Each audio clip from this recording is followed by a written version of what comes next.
very clear to me because I mean, again, I had a sense of jazz. I always say to people before I got into jazz, Thelonious Monk was a Maynard G. Krebs punchline on The Adventures of Dobie Gillis. Okay, that he was the weirdest, hippest guy on earth. I knew that. That's all I knew about Thelonious Monk.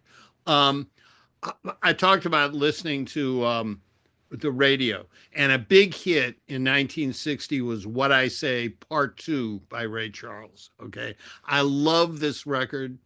I decided when I have my bar mitzvah and get some money, the first thing I'm going to do is go out and buy What I Say by Ray Charles. So I went to a record store, not for the 45, because I knew I'd find it on an album. And I found it on an album, but it wasn't the um, studio recording, it was a live recording. The album's called Ray Charles in Person. And the version of What I Say on there is inferior to the 45. So I was initially very disappointed.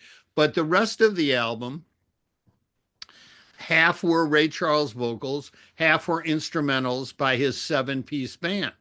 So his band's playing jazz, and the other songs on there, like "The Nighttime Is the Right Time" and "Drown in My Own Tears," they've got this gospel kind of urgency and this fluidity that I came to recognize as improvisation. And I was just floored by everything on the album except What I Say. And I said, wow, this is jazz. Well, jazz, that's serious stuff. I bet if I go to the local library and look in the jazz section, I can find more Ray Charles. So I went to the library. They had one Ray Charles record. It was his first rock and roll album. It wasn't, there was no specific jazz on there. But as I looked around, they had an album called the Playboy Jazz All Stars. Okay. I'm a 13-year-old kid in 1960.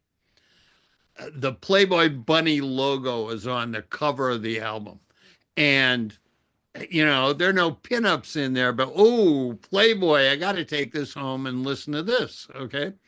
And it was my introduction to Ella Fitzgerald and Stan Getz and Louis Armstrong and all these great musicians.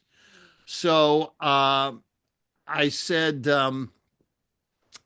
okay, I'm going to go back to the library and listen to some of these other musicians. And the library was basically my university because they had listening booths.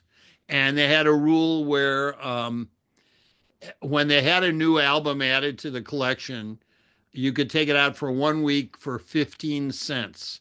But after 6 months, you could take it out for 2 weeks for no charge.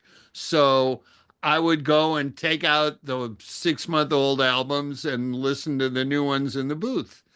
And then I noticed right at the same time Downbeat magazine in a drugstore. And I started thumbing through it. They had a full page ad from Atlantic Records. The best Ray Charles is on Atlantic because he had just signed with ABC Paramount. This was right before Georgia on My Mind came out. So, I got to start reading Downbeat. So I'd read Downbeat, and they'd mention a musician, and I'd go to the library and look for a recording with the musician on it. And the other thing that was happening was there were a couple of odd jazz programs on the radio. There was one on Sunday afternoon on one of the black radio stations. And this station had what they called, I think it was called a daytime license, which meant they had to shut down at sundown. So in the winter, they would shut down at 4:30. In the summer, they'd shut down at 8:30. But on Sunday afternoon from 3 until shutdown, there was a jazz show. And if I couldn't find an artist in the library, I would call up the DJ and request a song by that artist.